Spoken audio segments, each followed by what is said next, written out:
dia! Hoje é terça-feira, 14 de março, e esse é o podcast do CNN Money comigo, Muriel Porfiro. Um sinal de alerta foi ligado depois da falência do Silicon Valley Bank. O mercado está extremamente cauteloso. O governo americano agiu rápido e garantiu que os contribuintes não vão financiar nenhuma das medidas. Até porque um novo choque econômico é a principal preocupação de Joe Biden agora, levando em consideração que as eleições presidenciais acontecem no ano que vem e ele está prestes a anunciar a candidatura à reeleição. A última coisa, portanto, que ele quer é mais uma crise política. Lembrando, os reguladores também fecharam o Signature Bank, outra instituição que ameaçava entrar em colapso. O Departamento do Tesouro americano garante que não há risco sistêmico para o sistema bancário, mas algumas dúvidas persistem. Para o ministro da Fazenda, Fernando Haddad, a ação do Federal Reserve de garantir os depositantes foi positiva, mas as informações ainda não são suficientes para saber o tamanho do problema. Ele classificou a situação como grave. O ministro ainda revelou que está em contato com o presidente do Banco Central, Campos Neto, para avaliar os possíveis impactos no mercado de crédito brasileiro. Bom, e o setor de tecnologia culpa o CEO da instituição pela segunda pior falência de um banco americano na história. A nossa correspondente de economia, Priscila Yazbek, atualiza esse caso pra gente. Então, como você disse, o setor de tecnologia está apontando o dedo para o CEO do SVB, o Greg Becker, e um funcionário, inclusive, conversou sob anonimato com a CNN Internacional e foi bem duro nas suas palavras ao falar sobre o que os funcionários estão pensando dessa história toda. Disse que eles estão indignados com a forma como o CEO reconheceu publicamente a extensão dos problemas financeiros. Segundo esse funcionário, a percepção interna desses funcionários do banco é que isso preparou o terreno para o pânico, com clientes despreparados e deixando informações saírem ou vazarem para clientes despreparados para esse tipo de informação, que levou a uma corrida desses clientes para tentar sacar o seu dinheiro. Segundo esse funcionário, ele disse à CNN que foi absolutamente idiota esse comportamento do CEO, disse que eles estavam sendo muito transparentes e é exatamente o oposto do que normalmente é feito diante de um escândalo como esse, mas essa transparência fez os investidores e os depositantes entrarem em pânico. Vale falar que o SVB revelou na quarta-feira a esperança de levantar 2 bilhões e 250 milhões de dólares em capital, em empréstimos, e 21 bilhões em vendas de ativos para fazer frente a um prejuízo de quase 2 bilhões de dólares que tinha registrado ao comprar títulos durante a pandemia, que desvalorizaram e geraram esse prejuízo enorme. E além disso, além dessa fala desse funcionário, a CNN também...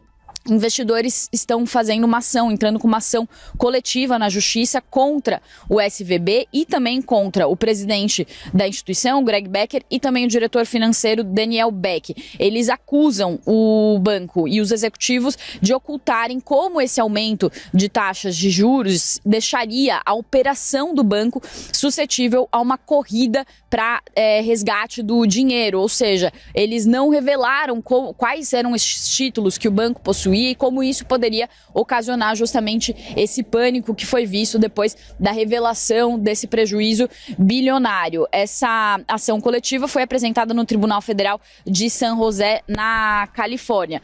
E aí, Muriel, para a gente terminar aqui, a questão que fica, é um pano de fundo aí dessa discussão, é o quanto esses bancos, muitas vezes, gestores, são imprudentes em relação aos seus ativos, o quanto que falta regulação sobre essas empresas e também como os governos acabam socorrendo esses bancos para evitar um colapso maior no sistema financeiro, como que aconteceu em 2008, ainda que pelo menos dessa vez, tanto Joe Biden quanto no Reino Unido, Rishi Sunak, tenham falado que os contribuintes não vão ter que arcar com os prejuízos desses bancos, até porque no Reino Unido eles encontraram uma solução privada, o HSBC vai comprar o braço do Banco do Vale do Silício, e nos Estados Unidos o fundo garantidor de crédito, digamos assim, né, dos Estados Unidos, vai conseguir fazer frente aos depósitos. O presidente Joe Biden, inclusive, ontem falou que os depósitos vão ser garantidos. Volto com você.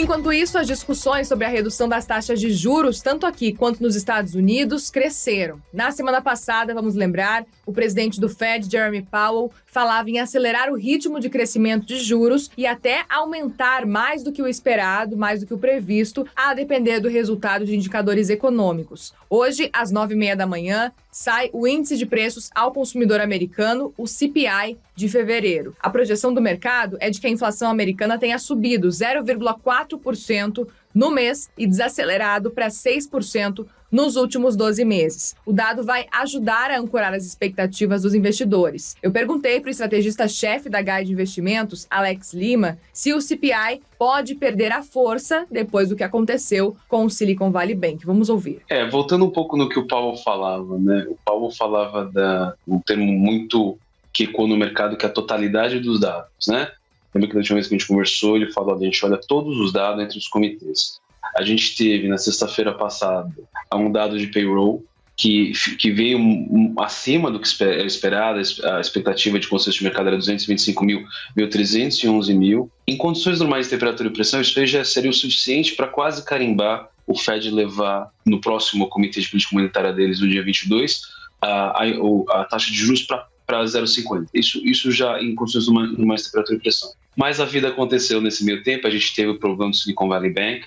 É um dado muito importante, entra nessa questão da totalidade dos dados, né? Então, de fato, um banco que tem 1/3 do balanço da Lehman Brothers, 220 bilhões de dólares, quebrou. Então, de fato, poderia ter mudado muita coisa. O que parece agora? Parece que foi uma coisa um pouco mais isolada. Você teve um segundo banco que foi liquidado no domingo, mas um banco de criptomoedas. Então, assim, os depósitos muito fungíveis, um pouco similar com a história do Silicon Valley Bank. Me parece agora, com as informações que a gente tem, que foram casos isolados. Mas veja bem, o juros está subindo, está machucando os portfólios dos títulos soberanos, né, das treasuries, dos bancos. Isso é comum para a indústria inteira. E isso os bancos têm que fazer sua gestão de risco. E geralmente fazem bem. Todos os bancos têm um pouco de perda, tá? Que diminui um pouco lá, o que contabilmente a gente chama de patrimônio líquido, o equity dos bancos, mas isso é uma coisa gerenciável. No caso desses dois bancos, principalmente o Silicon Valley Bank, parece com as informações que a gente tem que foi uma questão mais de gestão. Eles iam tomar um downgrade e aí tentaram fazer algum tipo de ajuste, vendendo os bonds, né, os títulos que eles tinham no balanço de maneira muito rápida, tomaram prejuízo, tentaram fazer um aumento de capital, e aí foi uma bagunça. E aí a gente já viu o que aconteceu. O banco foi liquidado, sofreu um total de resgate na quinta-feira de 42 bilhões de dólares, que é quase 1/4 do balanço dele. E não aguentou. Tá? Então tem uma questão de pano de fundo difícil, de juros aumentando, mas teve parece que um pouco de erro de gestão, um erro de planejamento para lidar com a crise. Se for isso, a resposta simples é que não acho que vai tirar o Fed de aumentar os juros. Talvez não vai aumentar 0,50, acho que está vendo que está apertando o sistema, algumas coisas estão literalmente quebrando, mas acho que a gente está no caminho para aumentar 0,25 e ele continuar com a meta de inflação, buscando controlar a inflação. Acho que o número de hoje, respondendo a sua pergunta, vem um pouco acima do que está esperado, esse 0,4, acho que vem mais para 0,5, e se confirmar isso, é um cenário que a gente falou, né? Mercado de trabalho apertado, bastante atividade, inflação ainda desconfortável. Teria que forçar ele nos próximos 10 dias a confirmar essa alta de 0,25. Alex Lima também fala mais sobre as expectativas em torno do aumento de juros americanos. O que aconteceu? A reação de ontem, quando a gente olha os indicadores que mostram qual que é o tipo de nervosismo, pânico no setor bancário, existem uma multitude. Spreads de crédito no mercado interbancário de curto e longo prazo, spread sobre as transações de swap para outros países em outras moedas que mostram, na verdade, a fuga de capital dos Estados Unidos. Todos esses indicadores que mostram que tem um pouco de risco sistêmico apitaram ontem, o que é um pouco natural, né? Teve gente que teve que movimentar de dinheiro, não só fora do Silicon Valley Bank, mas de bancos regionais menores, que caíram muito, né? Para você ter uma noção, o índice regional de bancos dos Estados Unidos caiu quase 16, 15% nos últimos 3 pregões, e apagou os retornos de 20 anos, a valorização de 20 anos. Assim, foi muito forte para os bancos regionais. O que a gente vai ver agora é uma fuga de capital, uma transferência de depósitos para bancos maiores, um pouco mais seguros. Então, se normalizar, e isso é uma grande premissa da situação, se a situação normalizar, me parece que vai normalizar, porque apesar de ter apitado aqui os indicadores, as coisas estão ganhando uma cara de normalidade hoje, né? Não tem nada parecido o estresse que a gente viveu na Lehman ou no Covid, com um estresse muito mais de um dia, até porque o Federal Reserve, o FDIC e o Tesouro foram muito, né? A resposta foi muito bem desenhada e muito forte. Eu acho que se a gente ganhar esse aspecto de normalidade, a gente vai continuar subindo. E aí não tem jeito, a gente vai apertando a economia, alguns setores vão sofrer lentamente, como o setor imobiliário, que a gente vem falando, o próprio setor de tecnologia, que precisa muito de financiamento, tá, para suas operações, que muitas dessas empresas ainda não são operacionalmente, né? O fluxo de caixa delas não vem totalmente do negócio, eles precisam ainda de capital para se estabelecer. Então, assim, a gente vai ver uma normalização daquilo que a gente viveu, só que não tão agressivo como a gente estava pensando de 0,50, porque realmente machuca os bancos, né? Essa questão de subir 0,50 de um comitê para o outro, né? A variação dos títulos pode machucar como machucou, mas tem essa história um pouco que eu falei. Cada banco é responsável, cada tesouraria é responsável de fazer sua própria gestão de risco. No caso deles, me parece que não fizeram os instrumentos de proteção, que são os hedges, teve essa questão um pouco atrapalhada de ter feito a venda grande do portfólio. Tem uma questão muito idiosincrática de gestão, não vou dizer temerária, mas alguns erros bem clássicos. Subir 0,25 querendo ou não, né, uma alta, mas ainda assim menor do que estava sendo esperada na semana passada. Agora, Alex, com relação aos juros aqui no Brasil, o governo federal está com uma expectativa, pelo menos, ainda não estão falando abertamente sobre isso, mas existe uma expectativa apurada pela CNN Brasil de que, com a situação que está acontecendo nos Estados Unidos, com a situação do Silicon Valley Bank, agora, a partir disso, o BC, talvez, na reunião que acontece semana que vem, reduza os juros por aqui. Agora a pressão aumenta cada vez mais. Você acha que a situação que aconteceu por lá nos Estados Unidos pode impactar aqui no Brasil também com relação a essa queda dos juros por aqui? Olha, se a situação tivesse sido muito mais séria, e do ponto de vista de preços na renda fixa americana, ela foi teve um movimento de 10 vezes padrões, algo que não se via há 20 anos, né? O Treasury caiu em 3 dias, 100 basis points, o Treasury de 2 anos. Se fosse uma coisa sistêmica, com certeza a gente sentiria os impactos no Brasil simplesmente por transmissão de preços, fluxo de capital. Não é o caso, por enquanto, né? O dólar real não foi para R$6, foi para 5,23, 5,25. Né? A bolsa que sofreu um pouco, mas você teve outros setores que acompanharam, como você mesmo mostrou, o setor de tecnologia. Então, não acho que vai ser uma coisa que vai se perdurar. Fez preço, mas pelo que eu estou vendo, as coisas estão normalizando hoje. Então, não acho que vai ser, pode ser que a gente note na ata, no statement, mas não acho que isso vai fazer marginalmente forçar o nosso conta, porque tem 10 dias para lá e acho que as coisas vão melhorar até lá. A gente segue falando de Brasil porque por aqui segue a expectativa em torno da divulgação do novo arcabouço fiscal.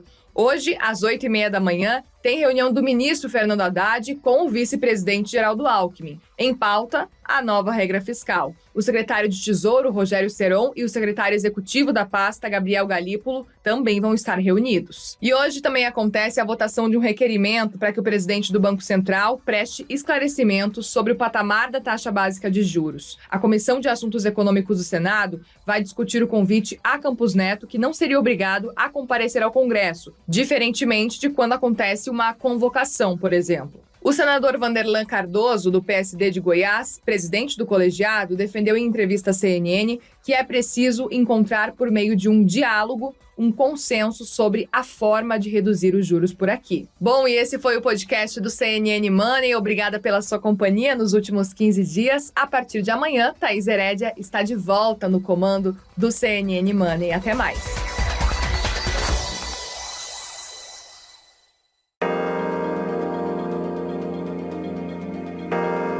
Com apresentação, pauta e coordenação editorial de Muriel Porfiro, este podcast é produzido pela CNN Brasil, com a edição da Maremoto. Produção, Larissa Coelho e Tamara Nassif.